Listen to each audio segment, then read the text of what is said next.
And yeah, welcome for another lecture on information theory and coding. Today we want to complete the Polar codes. Well, and that's also one of the most recent coding schemes that are used. 5G, for example, and for the remaining part of the semester, we will also talk about the convolutional codes. You have noticed so far we haven't treated the convolutional codes, but they are not so important anymore. Like for the last 10 years, I said every student, oh, you cannot leave the lecture without knowing what a trellis diagram is and how to work with the trellis diagram, but that's not so relevant anymore. For the last generations of wireless communication systems, it was still important, but nowadays, not anymore. Okay. So let's continue with our Polar codes. So look at what we've done last time. We started basically looking at this structure that is used for the Polar codes with this very simple pre-coding network here, where we basically have the sum of two incoming bits here. This is already our pre-coding. We have the noisy channel, so some distortions, errors on the channel, which in our case, we just model as a binary symmetric erasure channel.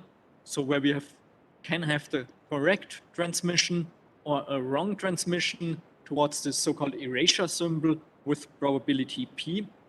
This is our model. And based on this, we get some observations back here. So this can be either the correctly transmitted bit that we insert here at the beginning, or it can be the erasure symbol in case some errors or noise influenced our transmission. Okay. So we also described this pre-coding network, can describe it simply by this vector matrix product. See, if I multiply U0, U1 with this matrix here, 1, 1, 0, 1, I will exactly get x0 and x1 being the sum of these first two guys and just U1 repeated here. So this is just describing our network here on the left-hand side. Yes, so then we have basically seen that as we decode our bits, we try to estimate U0 and U1. We start by estimating U0 from our observations Y0 and Y1. And we could do this in certain cases with a certain probability. And we basically derived that this is equivalent to a binary symmetric erasure channel with this erasure probability. So this is the so-called W minus channel, the bad one, with an erasure probability being higher as what we had before. So from looking at Y0 and Y1, I cannot really decode U0 safely. Error probability will be higher. In the next step, we looked at how to decode U1. And in order to decode U1, we also use our observations Y0, Y1, and the estimated U0 from the step before. So we have some more information available here in order to estimate U1, which also results in a lower erasure probability if we model this decoding process again as like a binary symmetric erasure channel. More information from our observations and estimates already available here. This helps us to decode. So this gave us the so-called W plus channel, so the good channel, with a lower error probability. Again, imagine P being like 0.1, then P square will be already like 0.01. So way reduced erasure probability on this channel. This brings us again back to the whole concept, to the whole idea of these polar codes, like polarizing physical channels into good and bad, like artificial channels. Okay. So let's see how we continued. We basically just extend the idea by adding another pre-coding stage for our,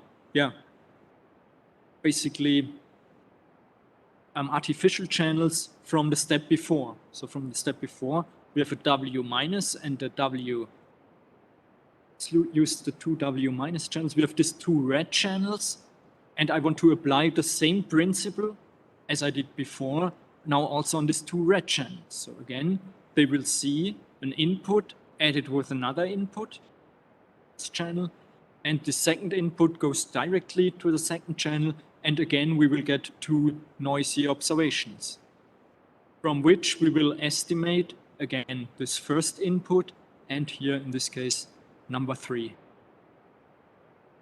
So, and this we will see today how we can decode this step by step if we have more than one stage. And here actually an example with numbers.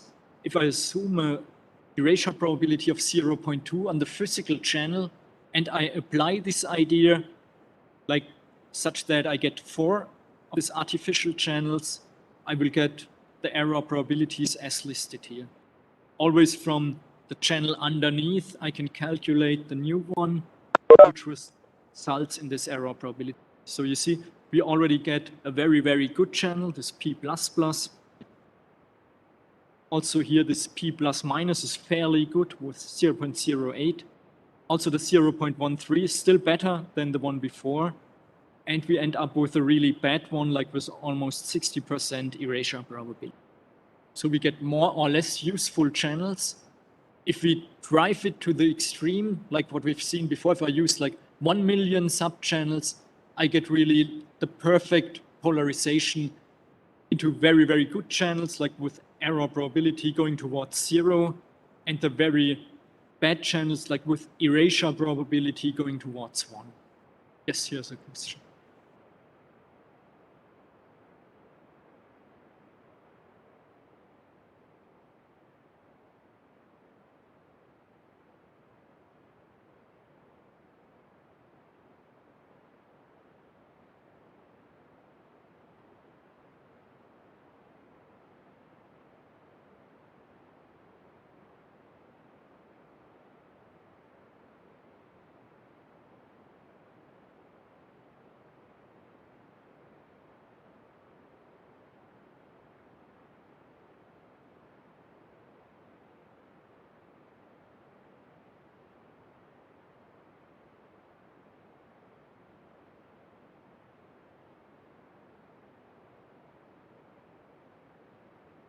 Yes. Okay, let me repeat the question for the Kazan students. So here's the question why this one probability that results from the combination of like two bad channels is better as the probability of the underlying physical channel. So this was the question.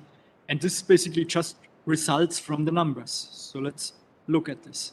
So we have this binary symmetric erasure channel with this, let's include this here, P minus.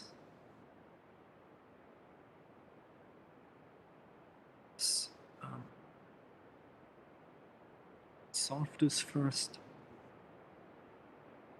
1 minus P square, just like 1 minus 1 minus 2p plus p square. Let's solve this a little bit further. So 1 minus 1 is 0. So we have p square minus 2p. This is the p minus, and we have the p plus being simply p square. Then basically in the next stage,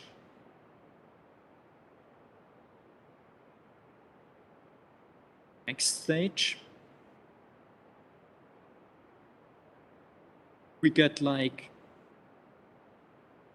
p minus for the bad channel being p minus. The minus now, you need to be careful with the notation. It's not a power of -2, it's the p minus square minus 2p minus. And you will get the p minus plus SP minus square. You will get the P plus minus SP plus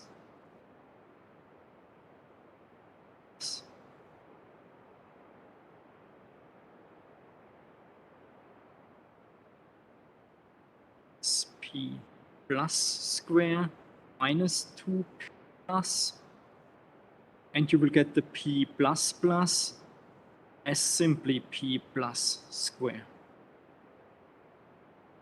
And well, if you just evaluate this, you will get the number. So there's no condition that, of course, the outcome of 2 bad channel needs to be better as the result from the physical channel. Simply putting in the probabilities here will basically result in these 4 combinations. Okay. Yeah, the notation with the minuses here. So maybe we should use like P1, P2. Okay. So this is how we get these probabilities here. Yes. Then we started to look at the decoding. So we already thought about how to decode the U0 from our observations Y0 and Y1. So this is the first step that we need to solve. So we simply wrote down all combinations of Y0 and Y1 that could occur here at the output, and thought about in which case can we decode U0 correctly. For example, if Y1 is a 1, so Y0, 1, and Y1, 1, this means a 1 from here. So U0 plus 1 needs to be 1. So from this we can conclude U0 must be a 0. So this is how we thought about this for any combination of Y0 and Y1, and we found the following result. So you see in quite many cases it's not possible to decode U0, we get the erasure. But in the cases where it's possible, you see it's simply the modulo 2 sum of Y0 and Y1 by the XOR function. We would also describe it this way. So we get the estimate of U0 as XOR between Y0 and Y1. Otherwise, we cannot decode it. This is basically where we want to continue today. So you see it's straightforward how we continue. Next, we want to decode U2 from Y2 and Y3. So in the same way as we decoded this one. Then notice the red guy has the same structure again. Decoding V0 by using, yes, here the estimate of U0 and the estimate of U2. This will be the next 2 steps, decoding this second W minus channel, and with the W minus channels, decoding the red ones here. Now we go step by step through this. Sure, we stand.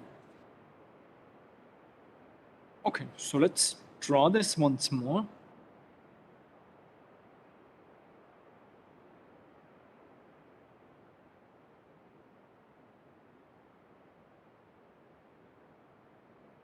Okay, so next, decode U2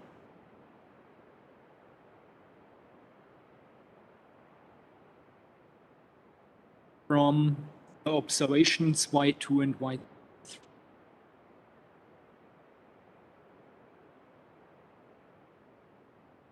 So let's draw it once more. And leave some space to the left and the right. We want to add some more stuff now here. So we have X0, this channel. And also leave some space in between, maybe to easy to draw.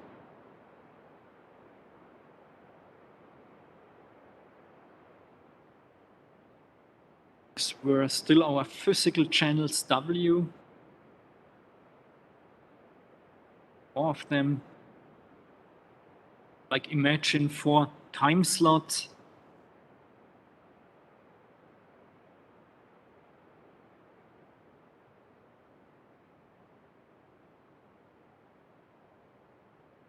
X0, X1, X2, X3. Outputs being Y0, Y1, Y2.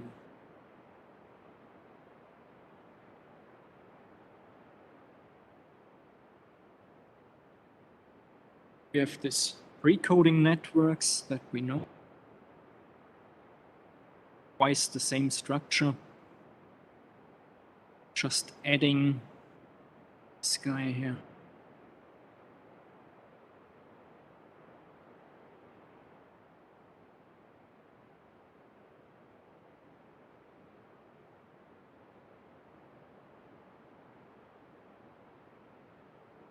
And here the inputs we labeled them with U, like U0, U1, U2, U3.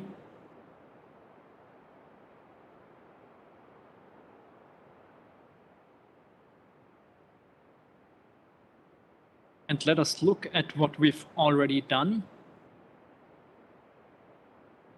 So we used Y1 and Y0 to decode U0. This was the first step. And the decoding function was this XOR. So this basically just goes into this D minus, this XOR decoding function, like the XOR between Y0 and Y1. Or the erasure symbol in case we don't really get a precision. So this will give us our estimate U0 hat.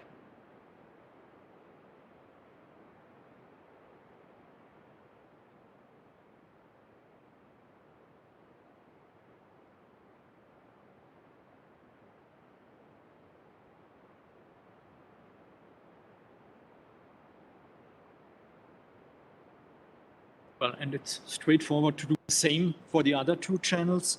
We decode U2 from looking at Y0 and Y2 and Y3 using the same decoder function D minus.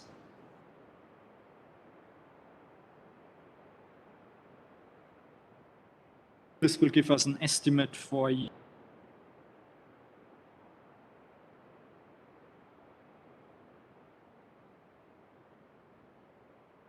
so far nothing new, just decoding it in the same way.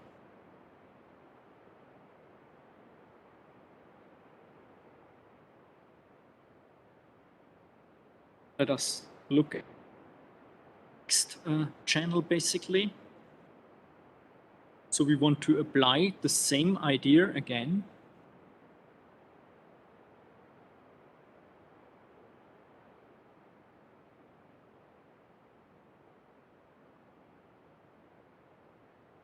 This way.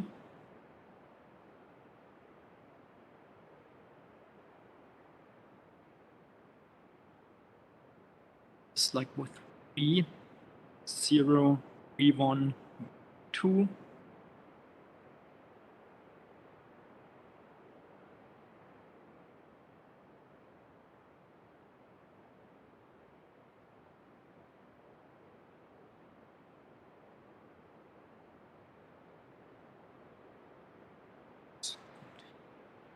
So next decode U from Y0 and Y3, comma, N B0, U0, 2. Say the estimates.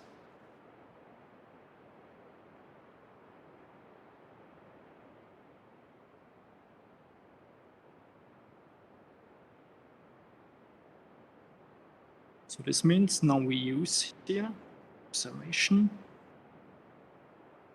basically like the output of these artificial channels. to estimate this first guy.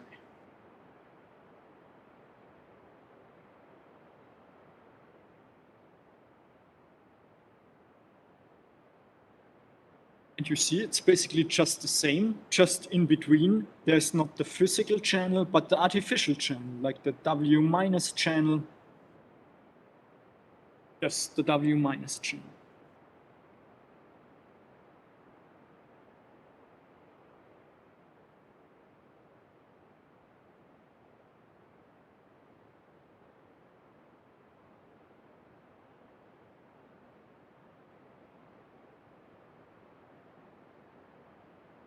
So this means we can decode this red guy the same way before as we decoded like the green ones. So we use again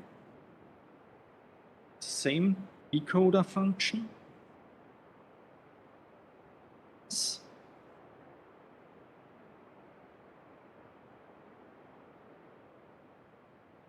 And we will get the estimate on V0.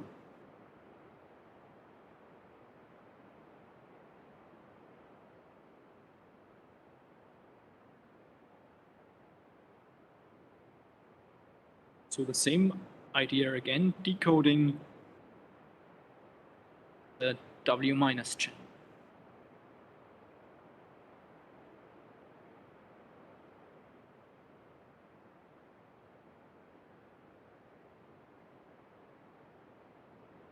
So do you already see what can be a problem with this? Already noticed it last time. So we estimate now the V0 by using the estimate of U0. So what if something goes wrong here already? So then I would use a wrong estimate to estimate something further. So we can have some kind of error propagation in this kind of decoding. We will have a look at this later on when we reflect the full diagram. Okay. So of course, next it would be interesting how to decode here this U1. This will be the next step, decode U1, and in the same way U3, and then again applying the same idea to decode V1 and V3. So there we need to think about the decoding of this W plus channel first. See? Yes. So before we continue our drawing here, we need to think about how to decode U1 from our observations Y1, Y0, and the estimate of U0. Now, more information available to get U1. Let's see how this works. So next,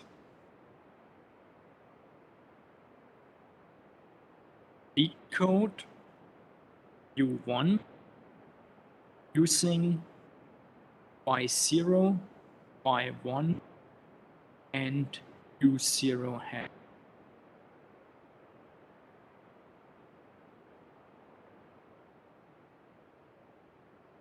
And again, I want to draw a table like with all combinations and see in which cases can I decode U1 correctly and what is the rule for the decoding. And I find the rule. So we have available Y1, Y0, and U0 hat.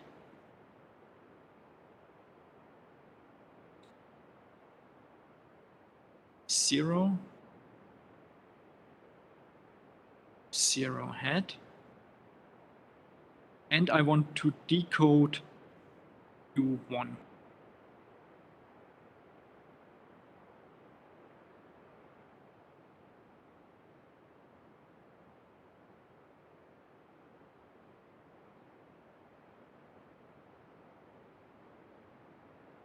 Maybe just to make it a bit easier for us to think about this.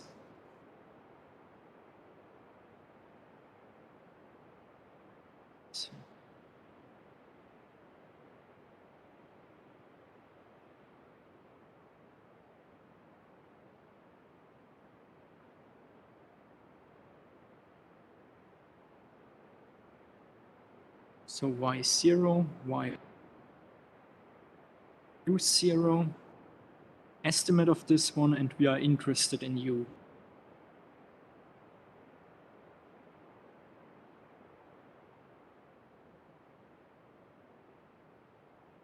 So what are the most easy cases?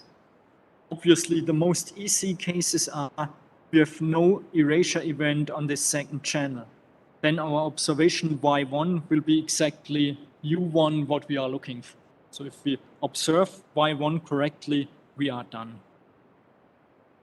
So if Y1 is a 0, U1 will be a 0. If Y1 is a 1, U. For the other ones, they don't matter. So let's use a star. So no matter what values we have there, this will be the outcome.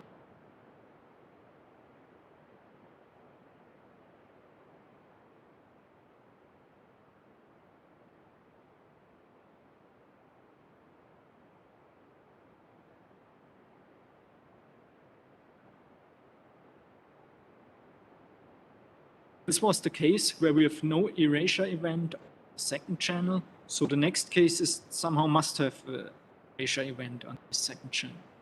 So what happens then? Can we say something about U1 in this case, if we have here direct observation? So start again thinking about what if U0, 0, or assume in the first case 0 hat should be 0. So let's look at this. Y0, a 0 coming from here, the output of this addition, and a 0 coming from here, U0 being 0. 0 plus what is 0? 0 plus 0 is 0. This we can conclude in this case, U1 can only be a 0. So next case, Y0 a 1. So we have a 1 here at the output of our addition. U0 is still 0. 0 plus what is 1? 0 plus 1 is 1. So in this case, 1.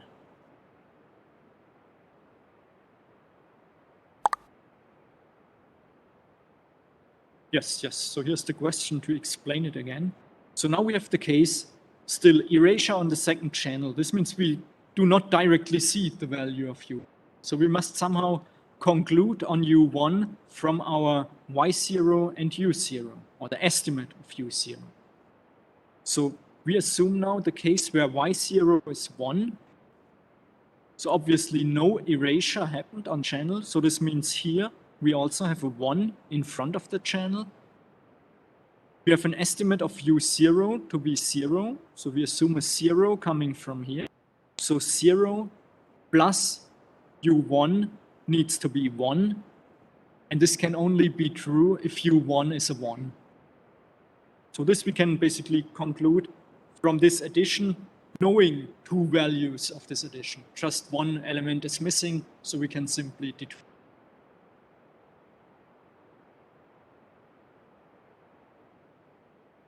Yes. Assuming U0 is equal to U0.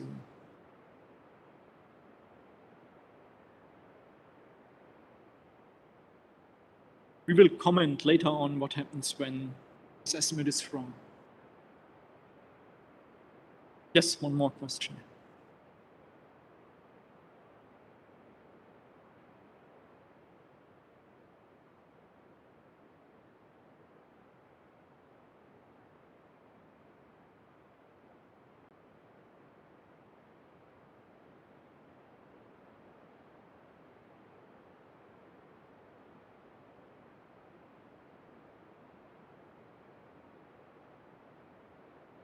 Let me see. So you are referring to the U0. So how it is possible estimate of U0 if from before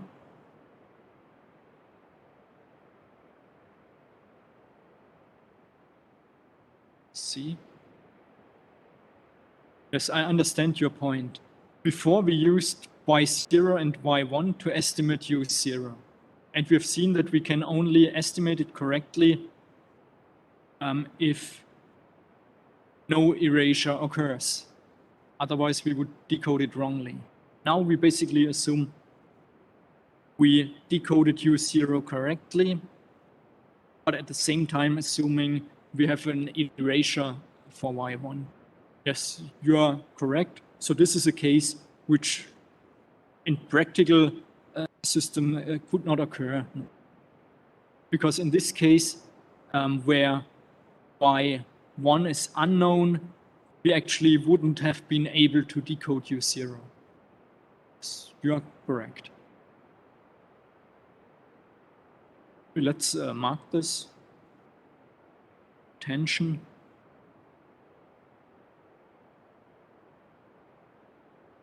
Or Y1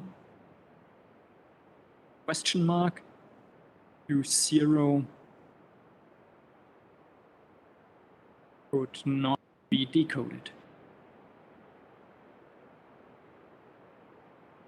Very good point. So let's see what consequence this might have. Looking at the next one, so there we also assume this one unknown, 0, 1, and what if you have a 1, 1 here? So let's see. Now a 0 coming from the Y1, a 1 coming from U0.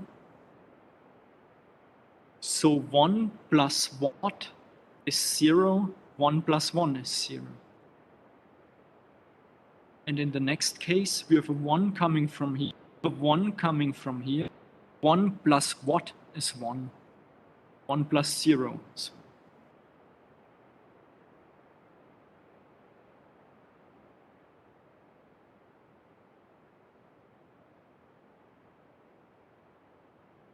Yes, so therefore we need to go. So here was the question to explain this note again. Here.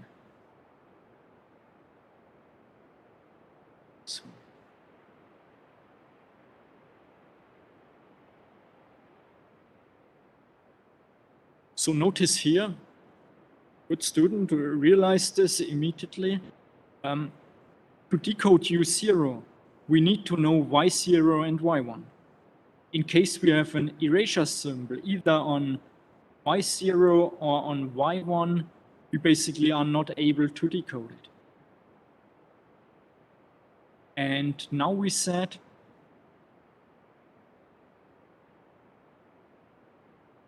we have here a case where we assume we have the erasure event on Y0, on Y1, but at the same time, we assume we know U0. And this is a difficult assumption, at least, because we have seen with the erasure on Y0, it would not be possible to decode 0. Need to be careful. Maybe we see at the end what consequence this has. Of course, this also holds for the other two. And in the last case, see, so if we have erasures on both, or actually all three, this is the case where we are last.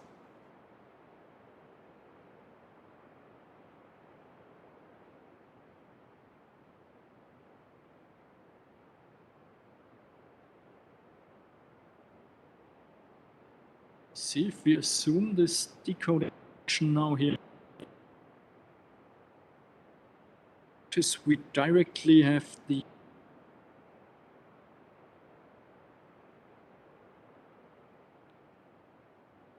here.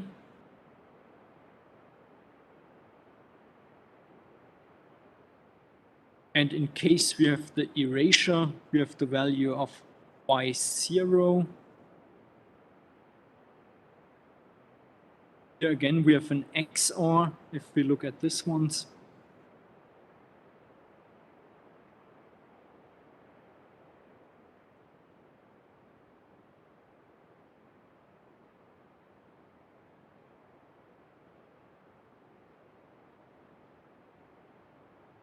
So we have the decoding function D plus. We have available Y0, Y1, U0 hat.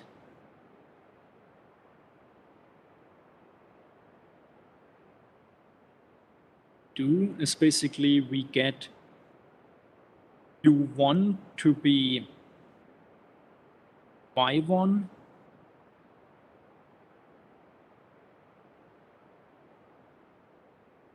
or see Y1 being not the Erasure symbol, and we get the XOR Y0 XOR 0 hat.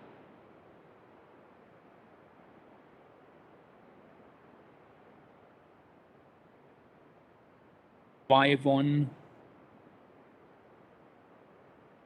being erasure symbol.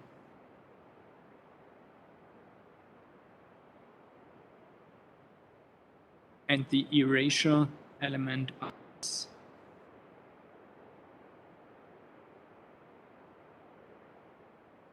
Here we have our cases, so like the first one, second one.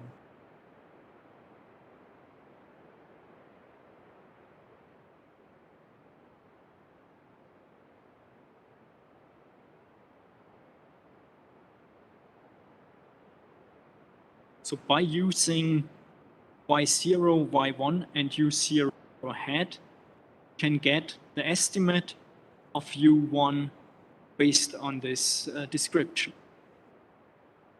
So this is what we want to add now so to our diagram.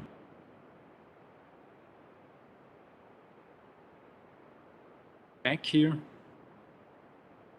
So here we have the decoding function, the D plus.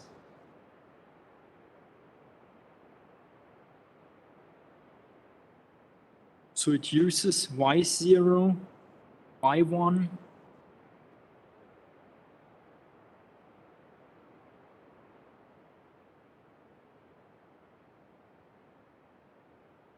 and furthermore, it uses U0 hat to come up with an estimate of U1.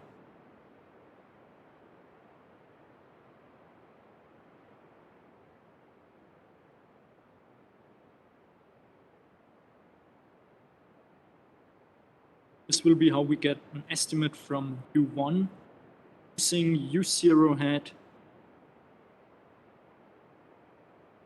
Y0, and Y1.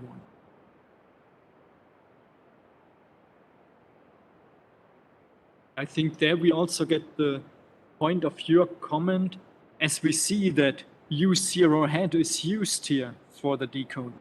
Of course, if we don't get a good estimate of U0 hat, also our decoder will fail in the second stage.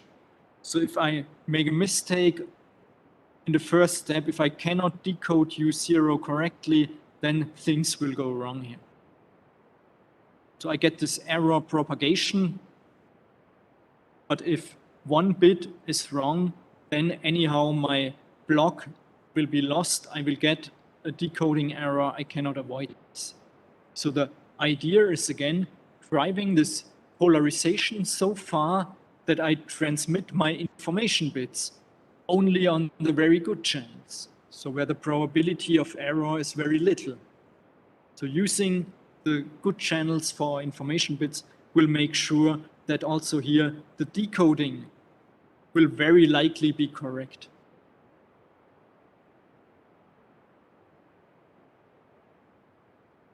So we do the same for the next stage here.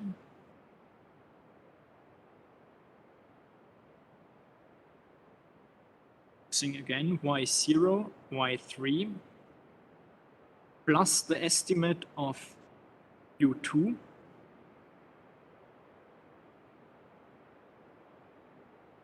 This we use to estimate U3 hat.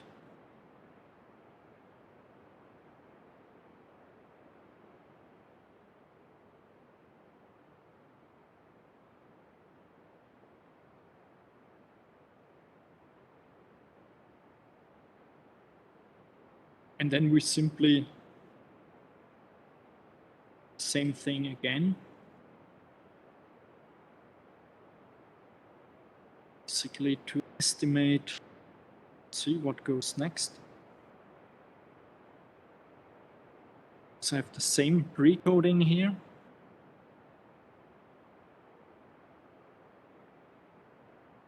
Stage.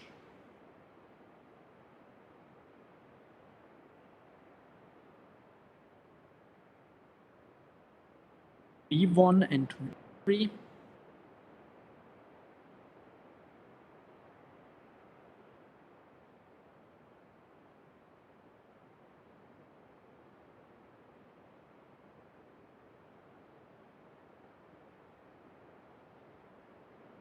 So again, I will basically get more possibilities here.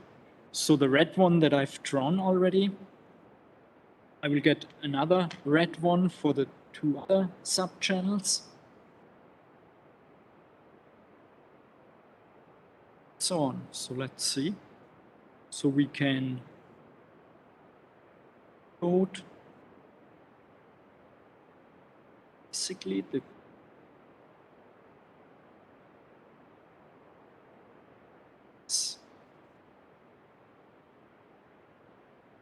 so from using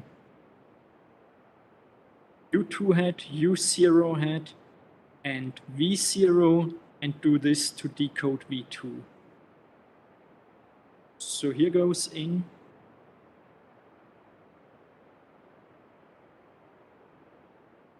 U0, U2, and V0. Get the estimate of 2.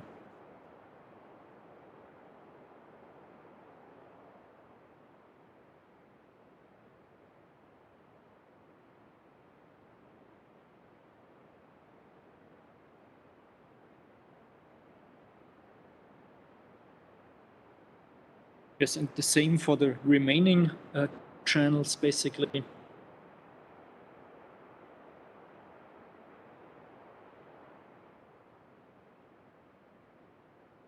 Green one.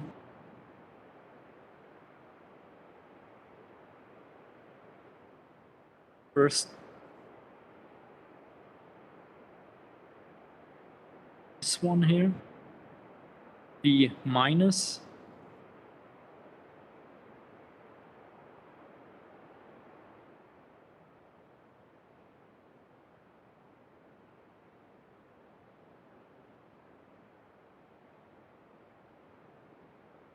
So decoding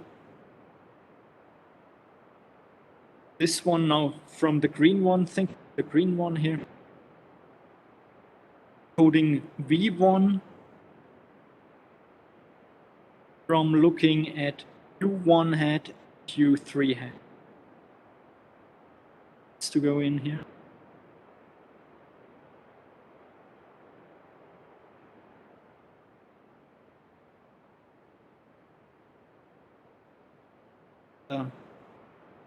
Plus decoding.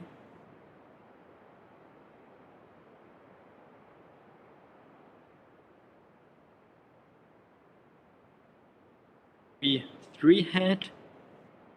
So what do we need to decode V3 head? We need, again, thinking in green one, estimate of V1.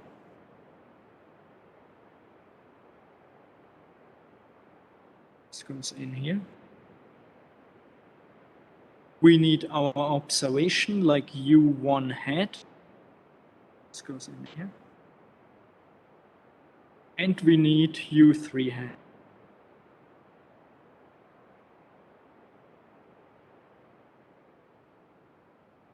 This is basically how we would decode bits. Decoded bits.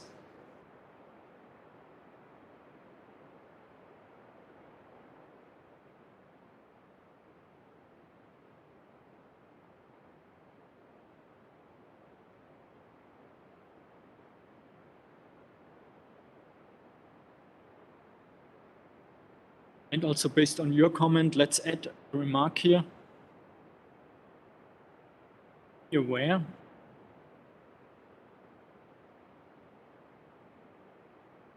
U0 head is not equal to 0. Decoding error.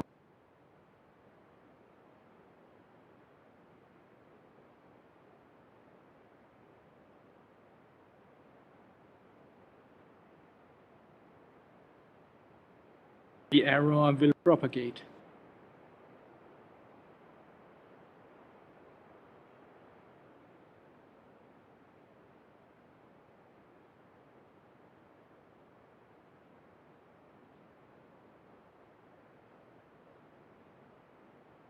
Code word will be lost.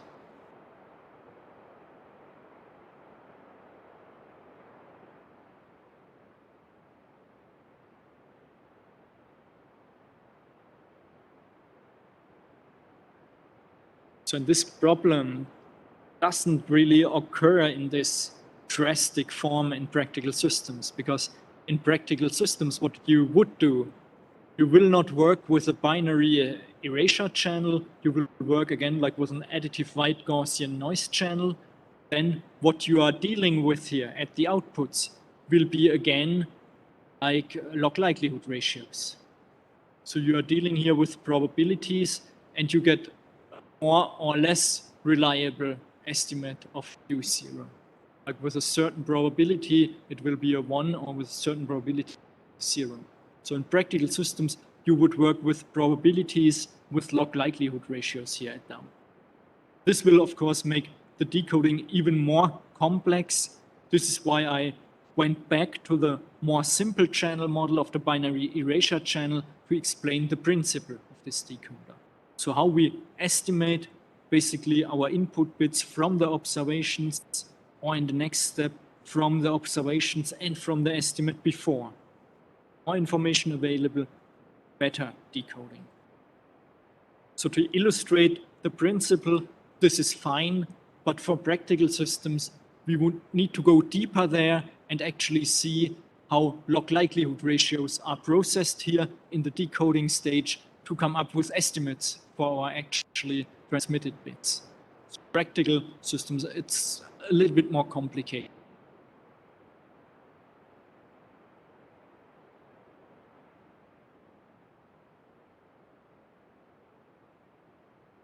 Well, maybe for next semester, I extend this topic even more. But then at a certain point, I need to think about, will it be like 2 lectures? Because I think also 1 lecture would be important to explain block codes and convolutional codes like S-basics. And in an advanced lecture, we could talk about LDPC codes and polar codes in more detail. As elective course in the program, something like this, or we just skip some more basic stuff, as we say, okay, if somebody has studied in a bachelor program something about communications, they will know about block codes and convolutional codes. I don't know who of you has treated convolutional codes in bachelor program.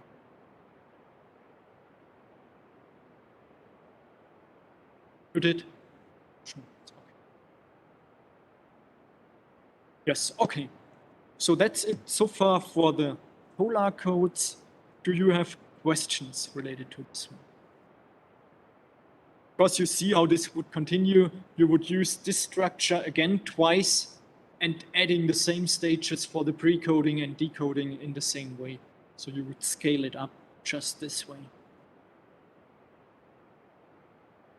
Okay, so then we actually want to come to the convolutional codes. Let's also talk about this ones.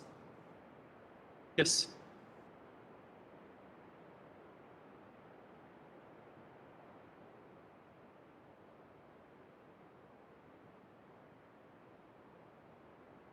Yes, yes.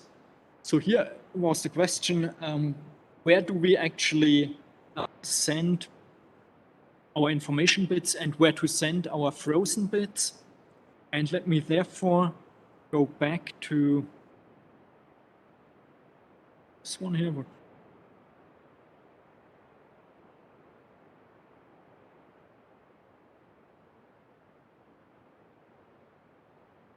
So there we basically need to look at this one. Here we had the same model, basically. Let's see, do we have the channel somewhere? We started with this one. And if we extend it in the same way as what we did now, just here already we've drawn these artificial channels of these subnetworks, and around these artificial channels, the new precoding network. And if we apply it in this way, we would end up with these 4 new artificial channels, with probabilities as described here.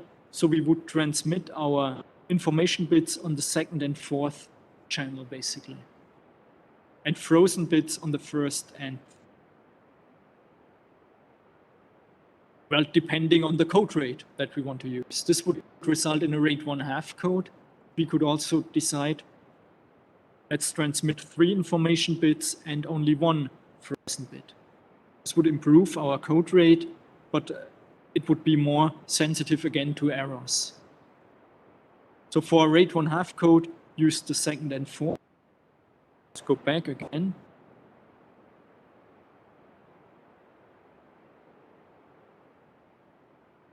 So V1 and V3 would be the information bits, V0 and V2 would be the frozen bits. This would result in best possible outcome. Okay.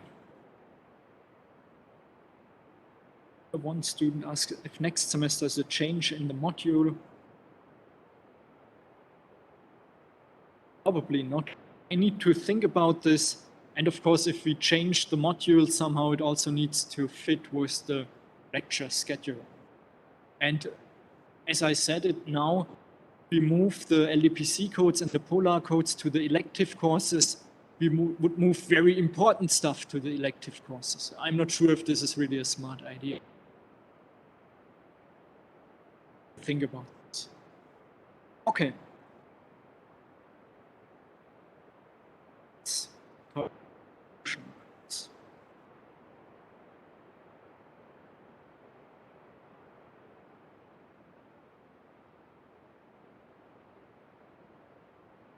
Maybe we can go a bit faster there, at least at the beginning, show you. Let's see.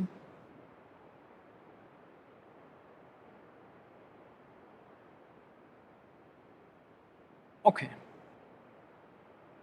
So some features of this convolutional code. So typically the difference between the block codes and the convolutional codes is that for the convolutional codes, we can process infinitely length sequences. So there's no block structure required. We have an endless sequence that is encoded and decoded. Also here, no analytic construction is known. Good codes have been found by computer search. So actually, if you look into communications books, for example, the book by Brouakis, there you will find table with the best convolutional codes that have been found. They tried different configurations and just see which one performs best. So no analytic construction. This is actually, at least for me, always somehow amazing, because if you think how smart mathematicians might have thought about this, obviously they didn't found an approach. Description is easier as compared to the block codes. Well, we have seen already for the block codes, the description is not really difficult. Just can describe a block code, a linear block code, by a generator matrix. Very difficult, but it's even easier for the convolutional codes. Simple processing of soft decision information. So this we will actually see that will be also easy to use. For example, received values from an additive white Gaussian noise channel very easily. Use the soft values, or also probabilities or log likelihood ratios very easily. So the coding gains are very good of convolutional codes. If we compare them to the usual block codes, for example, if we take the 7,4 code and we would use a convolutional code with the same code rate, we would see the performance is better.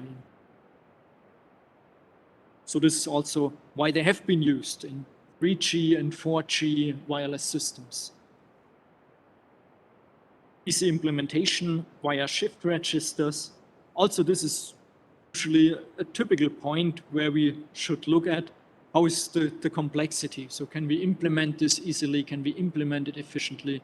We have seen for the LDPC codes, the cyclically shifted identity matrices come with a benefit if we talk about implementation complexity. And here, one point is those convolutional codes can be implemented easy as shift registers.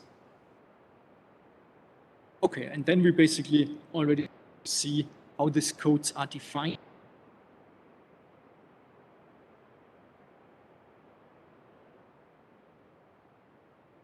And at the end also how we decode them. So convolutional codes.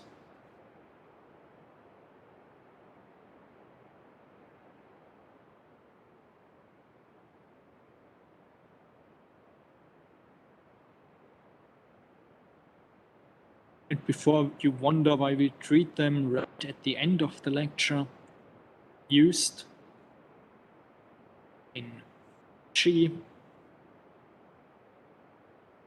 and G. So here in 4G, so as turbo codes is concatenated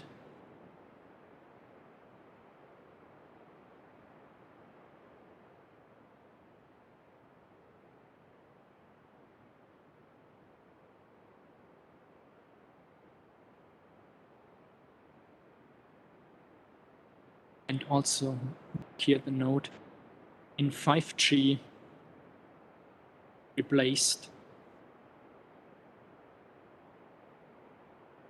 by LDPC polar codes.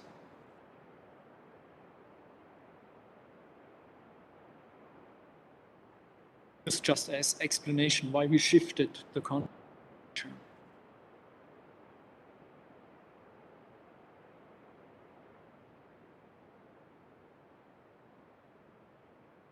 So let's see. Typically used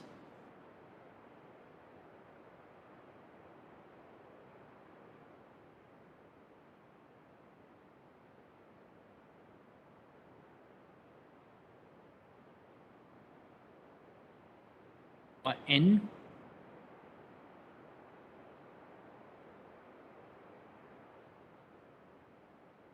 is used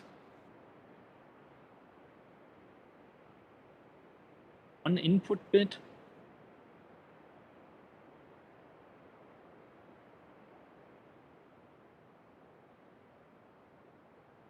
we get N output bits.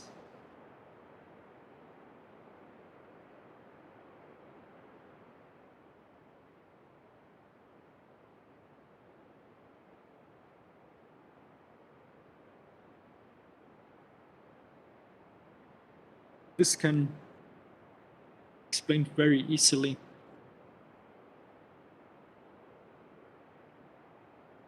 So assume we have here output bit at time step or at time R.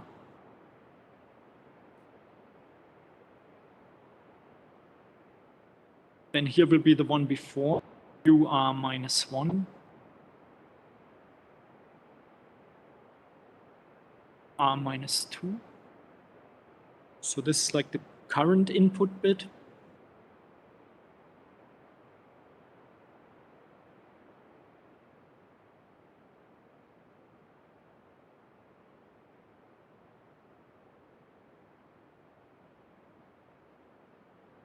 So our previous input bits.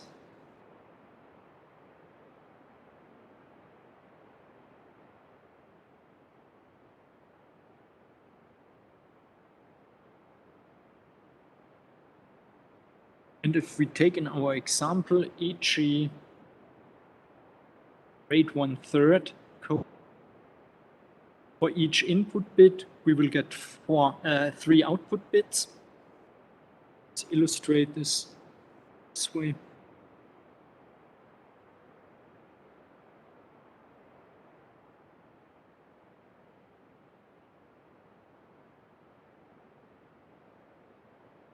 We get an output bit, a first output bit at time step R, get a second output bit at time step R, and we get a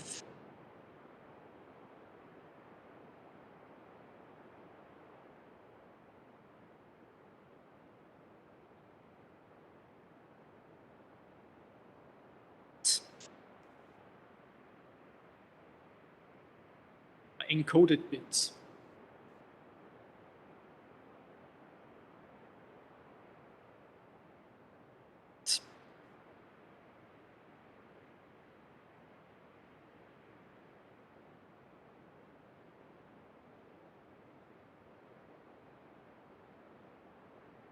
Now the interesting question is just how to get this output bits. So somehow they need to be related to our input bits.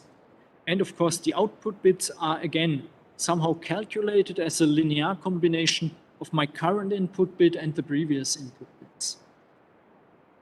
Now I need to define how these bits are basically linked together in order to calculate my output bits.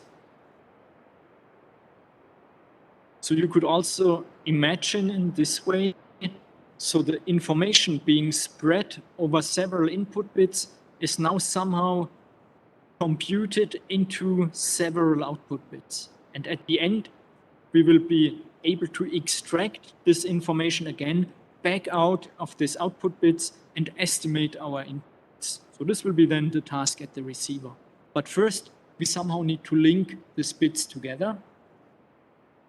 And in my example, see, using the same as on the lecture slides, I said, okay, let's use as first output bit directly our current input. So I could also add previous bits here, but just to keep the example simple, I just use the current. So for the second current output bit, I want to use the modulo 2 sum of my current input and the one 2 time steps ago. So here we already link together two input bits, the current one and the one 2 time steps before. And for the third one,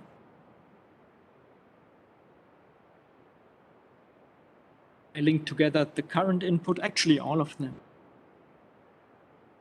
Current input, previous one, and the one steps before.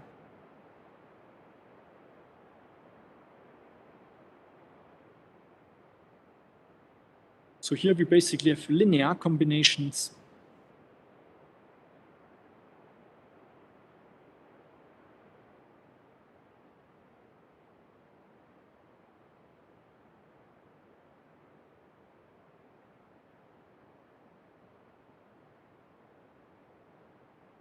Yes.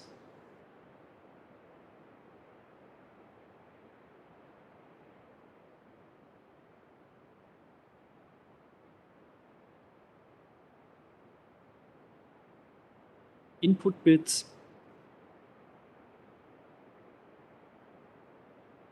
Attribute.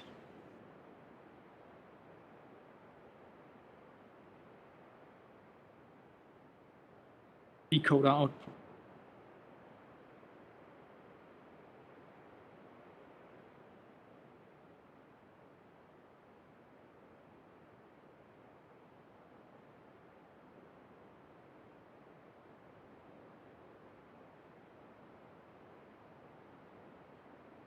Maybe another sentence, or how the information is linked together in the encoded bits. Maybe this is also a nice explanation.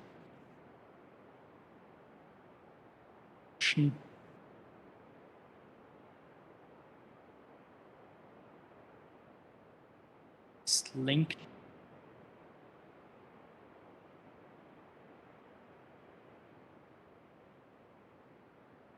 In the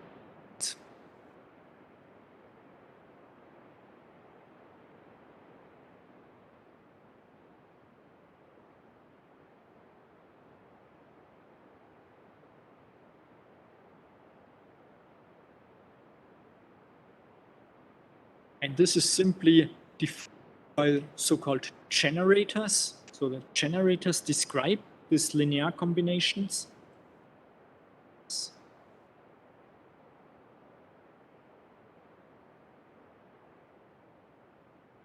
We use 3 input bits, we get like 3 generators, G1, G2, this will be vectors, and G underline.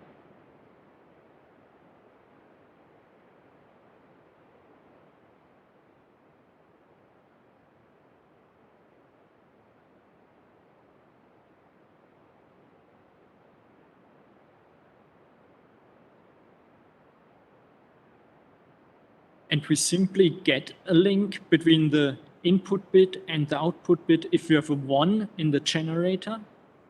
And if we have no link, we get a 0 in the generator. So this means for this purple one, we use first one, we don't use the second one, and we don't use the third one.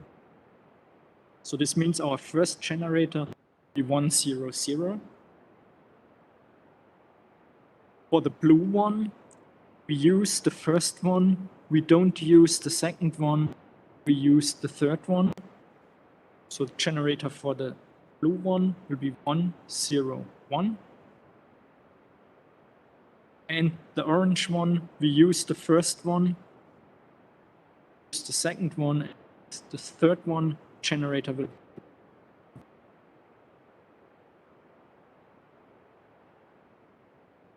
This is very simple. If I give you some generators, you know how the network looks like, including that. So typically, these generators are provided in octal form. Currently provided in octal.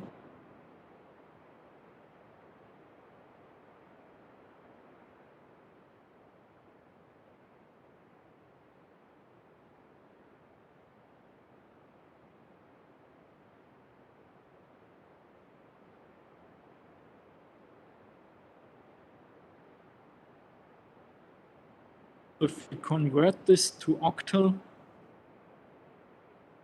the first one will be, yes, in the octal system, this will be of value 1, the least significant bit, value 2, value 4. So this will be 4. Here we have 5.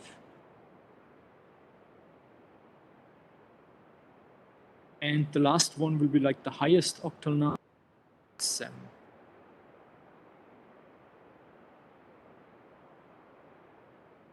G.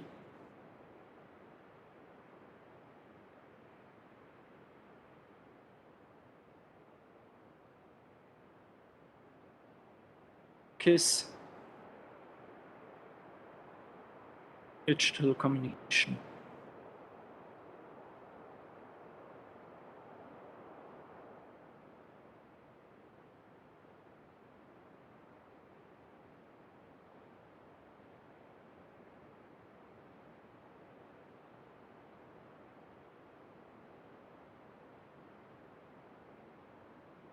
So there, for example, you will find for a RAID 1/2 code with this memory. So depends how many previous bits you use.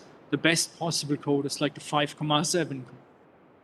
So there's no point of using a 5,6 code as generator because it will perform worse as the 5,7. And you will find these best possible codes and in tables.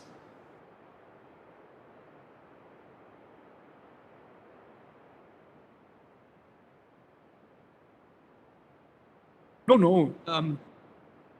So this octal description, actually, I don't know where it comes from. I also was a bit surprised when I looked it up in the Brakis book, why they describe it in octal form. I cannot give you really a good explanation for this. No.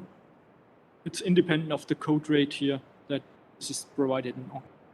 For any code rate and any length of this memory here, it will be provided in octal.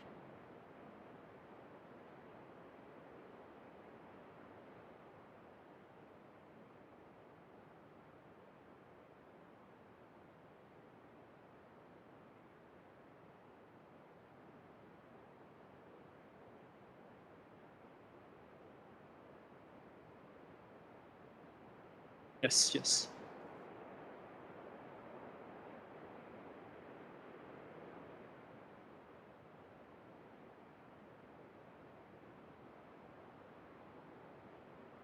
Yes, so here's also a very good question from a student. Let me briefly repeat it. So here the student noticed that, for example, for the block code, we can have like arbitrary block rates, like for the Hamming code, 4/7 code rate. And here, obviously, we can only have like 1/2, 1/3 code rates, which are very low code rates, meaning a lot of redundancy added. But, well, this is typically the codes, how they are used with rate 1/2, rate 1/3. So high redundancy, fairly strong codes that are used in wireless systems. But also for the convolutional codes, we have the chance to make up like rate 2/3 or 3/4 codes. Just the description is a bit more difficult. Let me draw up this lecture slide here. So what I've shown you now is already a special case where we have input bits, input blocks of size 1. If you treat it a little bit more general, you could make it this way, that you treat the inputs also block-based. Like assume you always take 2 input bits at a time, and from these 2 inputs you calculate like 3 outputs. This will give you a rate 2/3 convolutional code. For the next block, you would again consider 2 input bits and so on. So if you think like in input blocks instead of input bits, you can also make up rate 2/4, rate 2/3. You can make any rate, also convolutional codes. That's no problem. Just for simplicity, I used here this special case where we have input blocks of length 1, basically. But those are also the ones typically used in wireless communications, because there we have kind of bad channels and we need the strong codes. We need the rate 1/2 rates. Okay, so if I have this here already, I show you one of these tables maybe. This would now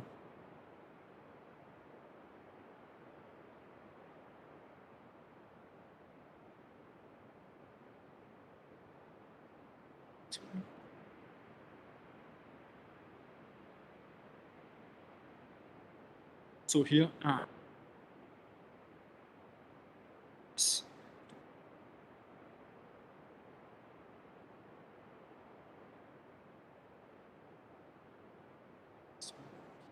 like Shift F9. So, yeah. Okay, so if you look in the Brockes book here, you will find, for example, for rate 1/2 code with constraint length 3, so meaning 3 input bits will influence our output. The best possible generator is like the 5,7. So again, if you want to draw like a shift register, you need to convert this to binary, then you know how the bits are linked to. And this will result in a code with a free distance. We will also learn about this one. It's comparable to the minimum Hamming distance for the block codes. It's also a measure how strong our code is. Notice the rate 1/3 code, more redundancy, same constraint length. It reaches already a free distance of 8, so like a larger minimum Hamming distance. So the lower the code rate, the more powerful will be.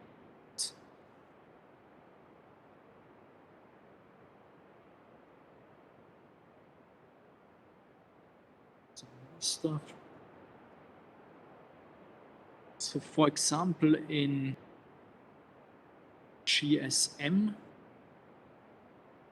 actually wanted to see here, GSM like a 23,35 code is used. Also this is the generator in Octal. So you actually found this generator definitions also in the standards and also in UMTS. The main difference is that the generators got longer. So the 561 in Octal is the generator here. So there you see between GSM and UMTS, the major difference was that longer codes were used, longer constraint length, higher computational complexity. The devices got more powerful in terms of computational complexity. But from the theory, they just made the codes bigger, more powerful. Just to 5G, the principle changed, going away from the convolutional codes towards LEPC and polar. But between 3G and UMTS, there was not really a, and we will actually look how this worked. Okay. But here just also, again, referring to your question, generators are provided octal by any size and any code. So let's see how we...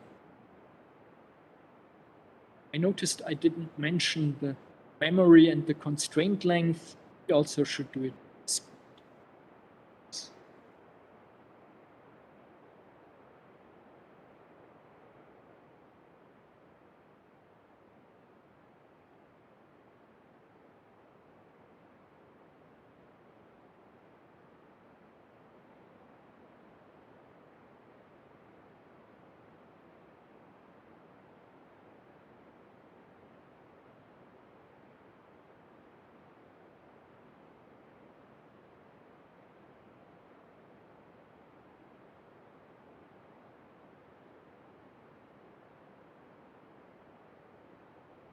Yes, so here again, a very smart question from a student. So the question was how to encode this. And well, we simply could have a shift register, as you see. We move in our bits, so the old bits will be in the memory, and I just link the outputs of the stages of the shift register. This will be the most easy case. But one student here noticed that I could already also describe this linear combination as matrix vector. And well, we will see this can be done. So if I want to encode a longer sequence then of course my matrix needs to increase. We will see I can define such a convolutional matrix also of any size. So I can also describe the convolutional codes as matrix vector product. Just the generator matrix will look somehow special. The generator matrix will be a convolutional matrix. It's a very good point.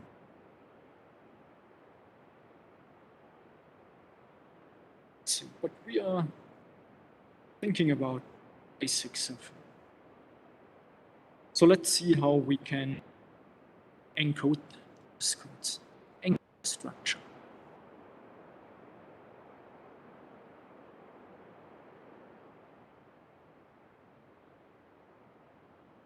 And I already mentioned we could implement a shift register. So here a TB, like delay by 1 bit duration.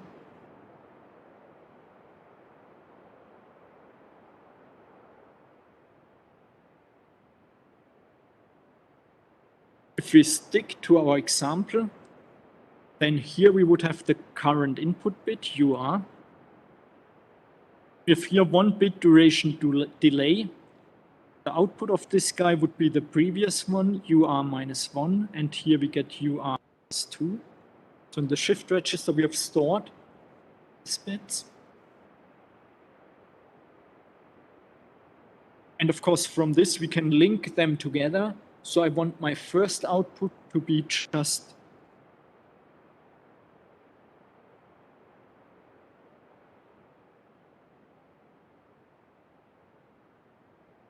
AR1.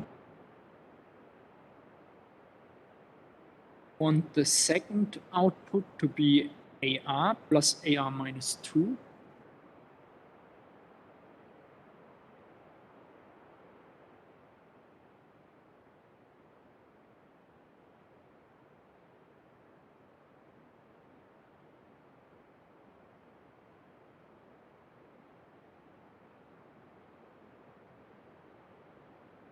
And the third output, I want to combine all 3 of them.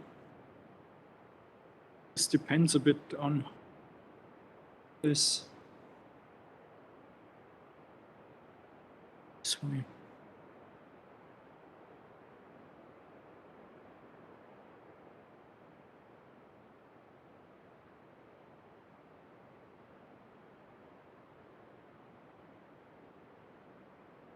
simple implementation as shift register.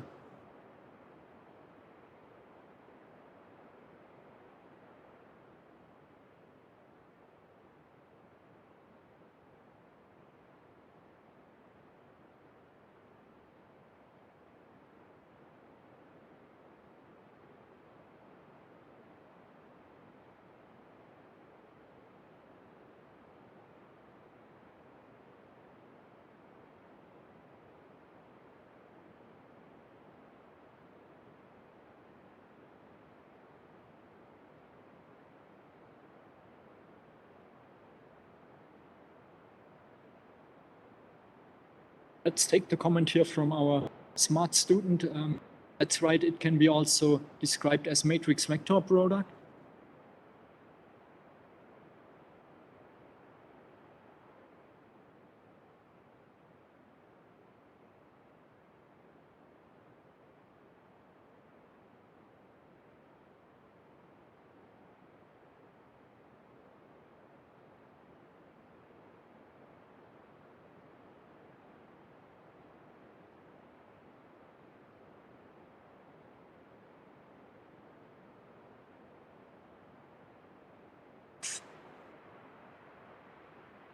G being functional.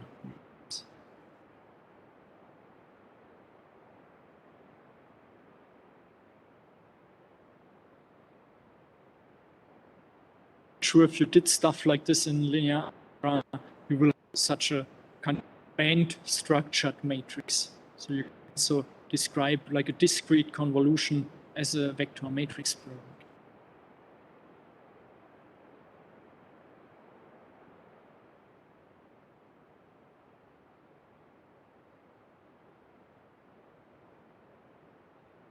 That's right here. This, of course, still belongs to our example. G7.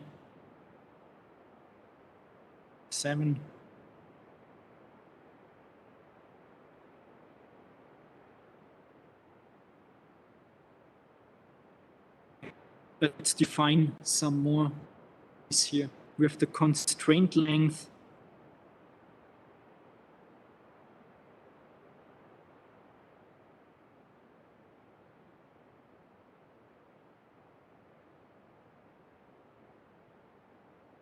So 3 input bits.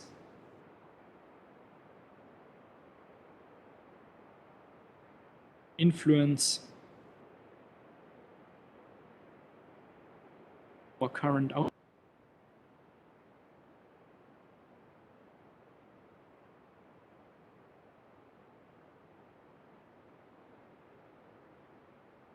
Memory.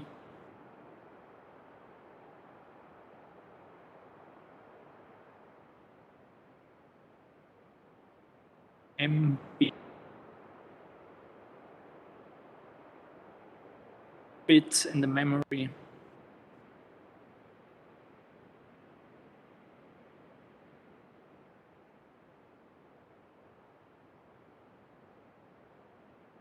Shift register.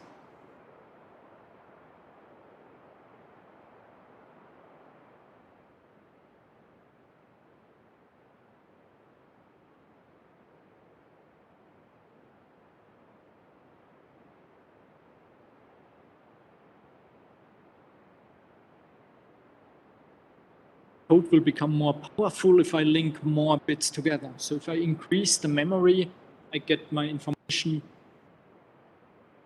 more information gets spreaded or combined into my encoded bits.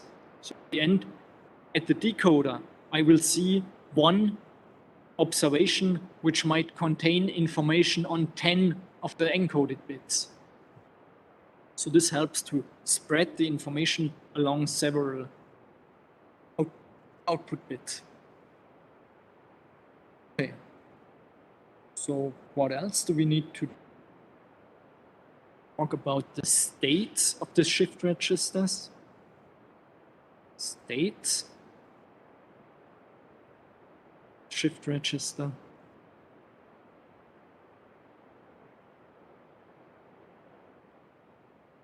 These are basically the values in the memory. 2.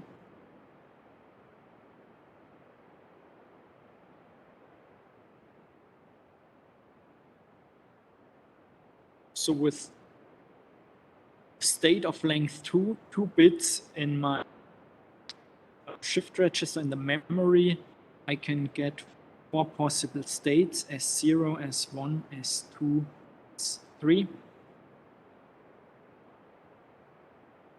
So the state can be 0, 0, 0, 1, 0. So those are the values that can appear in the memory as encoder.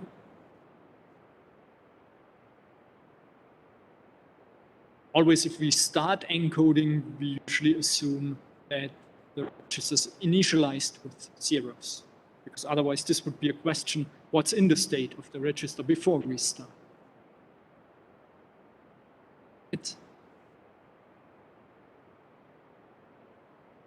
Okay, yes.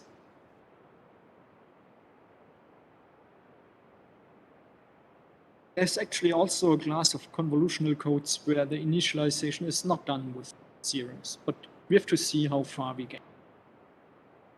Okay. Let's see.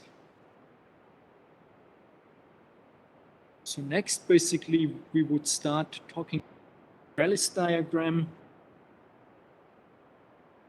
Let's see. Visualizing.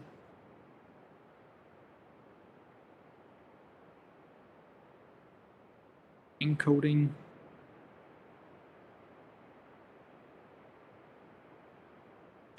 By using trellis diagram.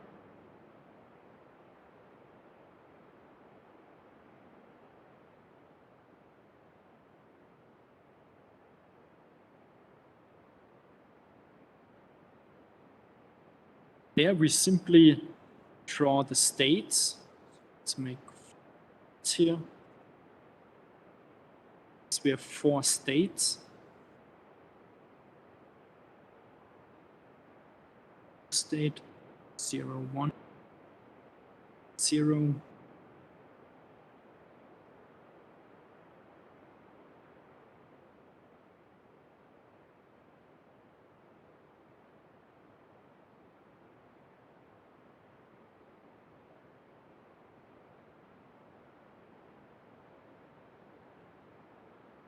Here the question is simply, what happens if we insert a 0, which is the following state, and which is the encoder output?